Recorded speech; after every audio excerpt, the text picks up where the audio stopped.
Hello friends, कहानी की शुरुआत में हम देखते हैं कि मोजिन किसी से बात कर रहा होता है और वो इंसान कहता है मोजिन से, ठीक है तो फिर हम बाद में मिलते हैं। ऐसा कहते हुए वह फ़ोन को कट कर देता है और मोजिन फ़ोन को अपने हाथ में लिए हुए उसको देख रहा होता है और फिर फ़ोन को नीचे फेंक देता है।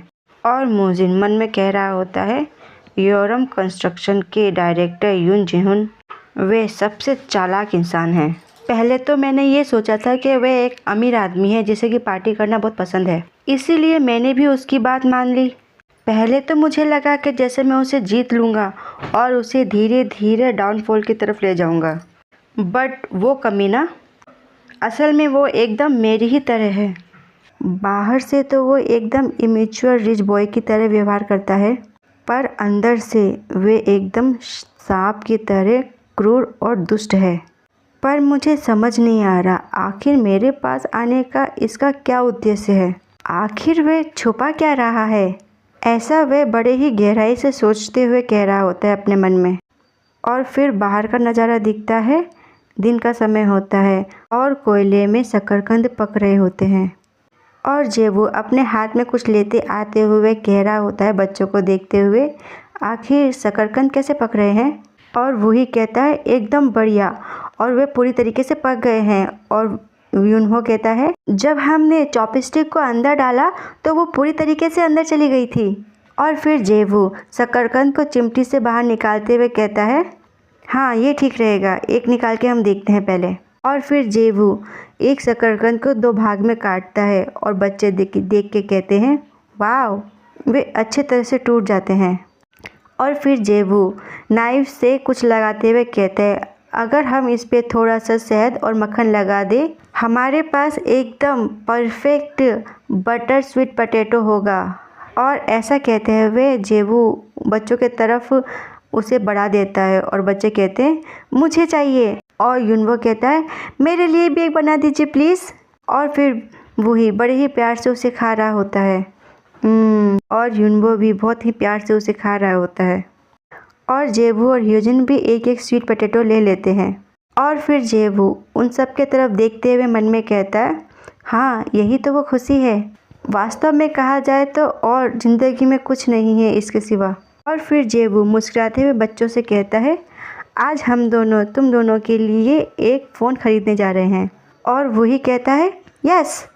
और कहते हैं आखिरकार हम एक फ़ोन लेने जा रहे हैं फाइनली। और ह्योजिन जेबू से कहता है ये बहुत ज़्यादा उत्साहित हैं। और फिर वो चारों फ़ोन लेने के लिए जा रहे होते हैं। जेबू सेल्समैन से कहता है हम बच्चों के लिए एक सेलफ़ोन लेना चाहते हैं प्लीज़। और सेल्समैन कहता है जी हाँ, अंदर आइए ना। और सेल्समैन फ़ोन दिखाते हुए उनसे कहता है ये मॉडल इन दिनों बच्चों के लिए बहुत ही लोकप्रिय है। बच्चे इनमें बस बटन दबाते ही अपने पेरेंट्स से बात कर सकते हैं। और जेबू कहता है और फिर जेबू ह्योजिन की तरफ देखते हुए कहता है तुम्हारा क्या ख्याल है ह्यो। और वो कुछ देख कर के शौक होते हुए कहता है और फिर ह्योजिन के पास आकर कहता है तुम क्या देख रहे हो। और ह्योजिन घबराते उससे कहता ओह। और फिर जेबू उससे कहता है क्या तुम अपना फ़ोन चेंज करना चाहते हो। और ह्योजिन उससे कहता है मैं इसके बारे में सोच रहा हूँ। और दोनों ही बड़े ही ध्यान से फ़ोन को देखते हैं। और ह्योजिन कहता है क्या ये तुम्हारे जैसा ही मॉडल नहीं है। और जेबू कहता है ओह हाँ, तुम सही कह रहे हो, पर ये कलर दूसरा है। तभी सेल्समैन आके उनसे कहता है आपकी बहुत अच्छी आंखें हैं, ये फ़ोन हमारे बेस्ट सेलर में से एक है और इसका एक नया वर्ज़न अभी ही आया है, इसलिए ये बहुत लो प्राइस में है अभी। और सेल्समैन ह्योजिन से कहता है वैसे इस समय आप कौन सा मॉडल यूज़ कर रहे हैं। और फिर ह्योजिन घबराते हुए अपना फ़ोन निकालते हुए उसको दिखाते हुए कहता है ये वाला। और सेल्समैन कहता है ओह ये तो एक बेसिक मॉडल है। और फिर सेल्समैन उससे कहता है यदि आप बच्चों के साथ ही एक मोबाइल ख़रीदते हैं तो मैं आपको एक अच्छा ऑफ़र दूंगा और ये आपके लिए एक अच्छी डील रहेगी और मैं एडिशनल सर्विस फ़ीस भी माफ़ कर दूंगा। और ह्योजिन फ़ोन को देख कर के मन में कहता है क्या अभी मेरे पास इस महीने कोई एक्स्ट्रा मनी है।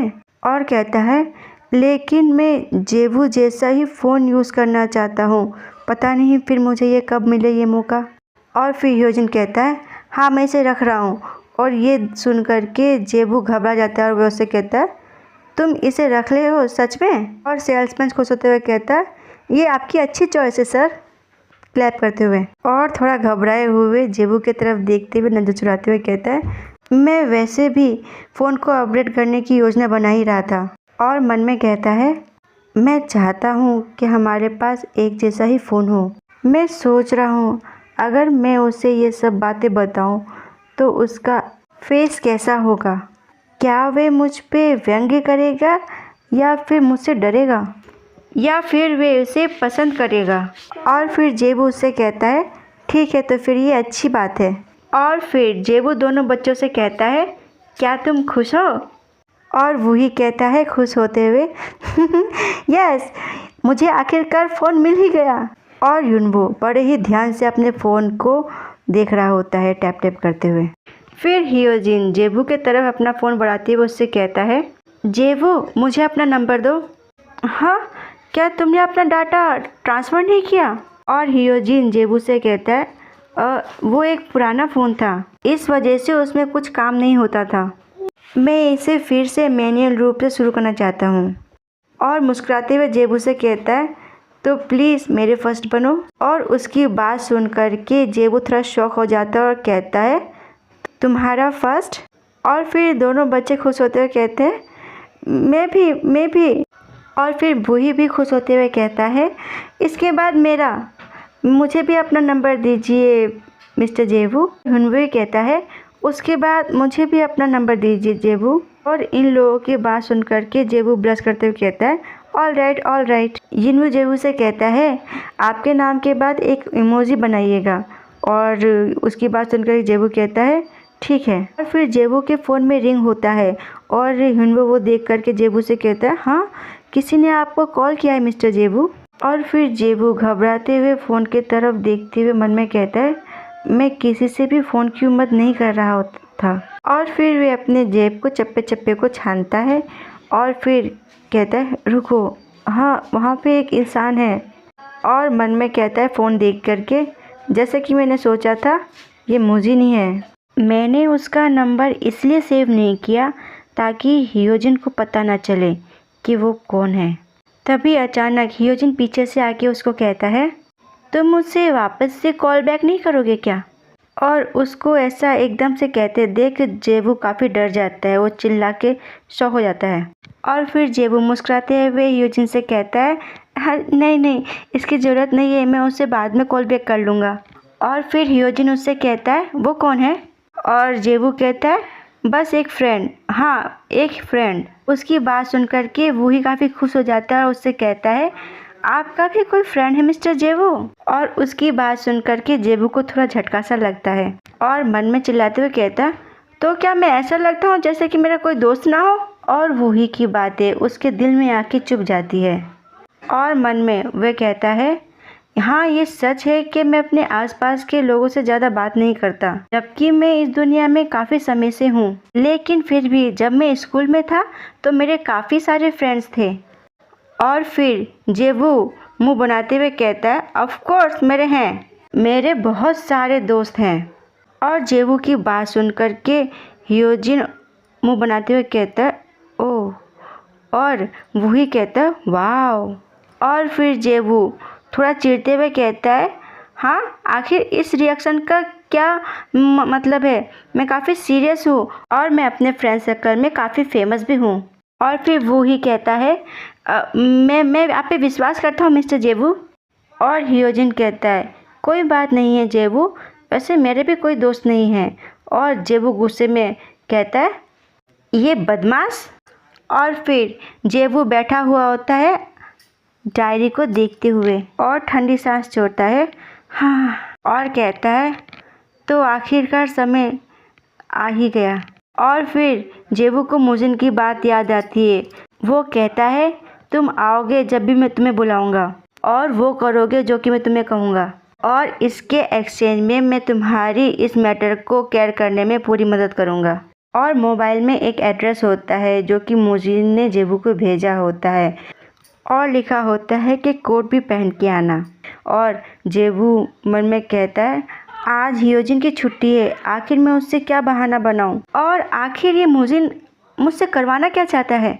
जेबू को देख कर के हियोजिन उससे मुस्कुराते हुए कहता है हम लोग ताइबुकी बनाने वाले हैं, तुम्हारा क्या विचार है? तुम्हारे पास भी कोई आइडिया होगा है ना। और हमें यहाँ बताया जाता है कि ताइबुकी एक चावल मसालेदार चावल की एक रेसिपी है। और जेबू उससे घबराते हुए कहता है ओ नो, मुझे माफ़ करना, मुझे जल्दी से यहाँ से जाना होगा। और घबराते हुए अपने गले में हाथ फेरते हुए कहता है मेरा फ्रेंड चाहता है कि वो मुझसे मिले। हियोजिन उससे कहता है आज क्या तुम किसी और से नहीं मिल सकते? और जेबू उससे कहता है मुझे नहीं लगता, वे काफ़ी बिजी रहता है। और कहता है पर मैं आते वक्त कुछ अच्छा सा तुम लोगों के लिए लेकर आऊँगा। फिर हियोजिन इस बात को सुन करके काफ़ी दुखी हो जाता है। वे उससे कहता है मैं अच्छा खाने के बजाय तुम्हारे साथ रहना ज़्यादा पसंद करूँगा। और उसकी बात सुन करके जेबू मन में कहता है इसने कितनी अच्छी बात कही है, ये कितना प्यारा लड़का है, किसी ऐसे व्यक्ति से ये विपरीत है जिसे कि मैं जानता हूँ। और फिर जेबू हियोजिन के चेहरे पे हाथ फेरते हुए कहता है मुझे माफ़ करना, मैं जल्दी ही आ जाऊँगा। और दुखी होते हुए अपने मन में कहता है मैं भी निराश हूँ पर मेरे पास और कोई विकल्प ही नहीं है, बेहतर होगा कि मैं जल्दी से ये सब काम ख़त्म कर लूँ। फिर जेबू कोट पहन करके उस जगह जाता है जो कि एक बार होती है, उसे ढूंढ रहा होता है और कहता है ये यहीं कहीं आसपास होना चाहिए। और फिर एक गेट दिखाया जाता है जहाँ से म्यूज़िक की आवाज़ आ रही होती है। और जेबू मन में कहता वाह ओनली मेंबरशिप, ये एक वीआईपी बार है। और घबराते हुए मुंह बनाते हुए मन में कहता है मैंने कभी भी नहीं सोचा था कि मैं कभी ऐसी जगह जा पाऊँगा जिसे कि मैंने सिर्फ उपन्यास में ही देखा है। क्या मुझे घर जाना चाहिए? और तभी अचानक सामने से डेंसो आ जाता है और वे जेबू से कहता है अंदर चलो। जिसे एकदम से अपने सामने देख जेबू काफ़ी डर जाता है। वे कहता है मन में भागने के लिए काफ़ी देर हो चुकी है अब। और डेंसो आगे चलते हुए उससे कहता है प्लीज़ मुझे फॉलो करो। और अंदर चलते हुए जेबू चारों तरफ देखता है और मन में कहता है ये अंदर से भी काफ़ी सजा धजा है, मेरा मन कर रहा है कि मैं यहीं से भाग जाऊं इसी वक्त। और डेंसो जेबू से कहता है ये कमरा है, प्लीज़ अंदर जाओ। और जेबू अंदर जाता है और मोजिन उससे कहता है तुम लेट हो उसके तरफ आके।